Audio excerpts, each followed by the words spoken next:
सुन के ना हमार दीदी झाड़ झोंक रही था। इकनी का बात सुन के ना दीदी हमार झाड़ झोंक रहा था। तो भाई लोग आज हम बात करे वाला बानी कैब कॉमेडी के ऊपर। बहुत लोग के पता ना होई कि कैब कॉमेडी ह का, तो आगे वीडियो में पता चल जाई। खाली तनी के वीडियो देखत रहलो। सुन के ना हमार दीदी झाड़ झोंक रही था। इकनी का बात सुन के ना दीदी हमार झाड़ झोंक रहा था। तो हमार बारवा झोंक रहा था। अच्छा तो तार झाड़ झोंकर जाता ना, तो ये काम करो, तू थोड़ा सा पानी ले जाकर पटा लो, ठीक बा? हमनी के बताओ मत, ना तो पहला बतलाने पर मुँह देबू।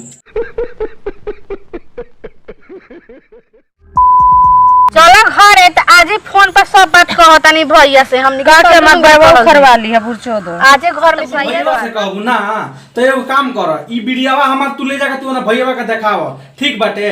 ना पेल के मुले की 1 मिनट जब भैयावा तारा संगे रहेला तो तारा के वीडियो गारंटी देखले होई। तो ये सारा इहो भोसड़ी वाला बाटे। ये कोई रंडी खा रहा है, ये कोई रंडी खा रहा है। ऐसा भौजाई सब मिल बाकी हमर दिमाग में फेल हो गइल बा। आई फेल हो जाता ना, लेकिन तोहनी के बात सुनला के बाद हमार लाड़ फेल हो जाता टे।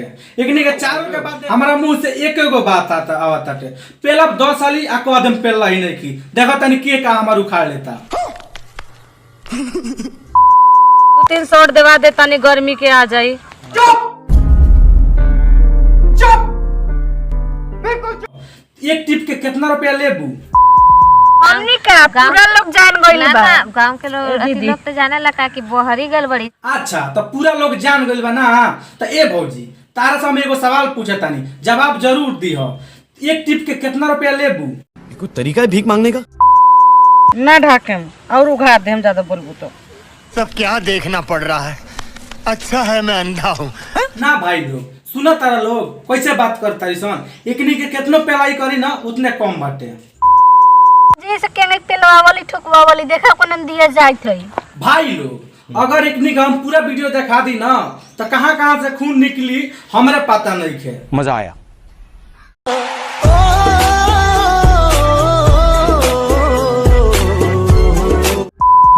तो बस भाई लोग आज के लिए इतना ही। ये वीडियो के सिर्फ मनोरंजन खातिर बनावा गइल बा। तो कृपया करके दिल पर, दिमाग पर, गुर्दा पर सबर करो।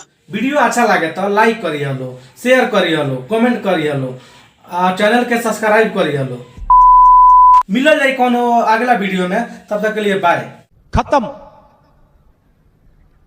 By bye, tata, good bye, Gaya.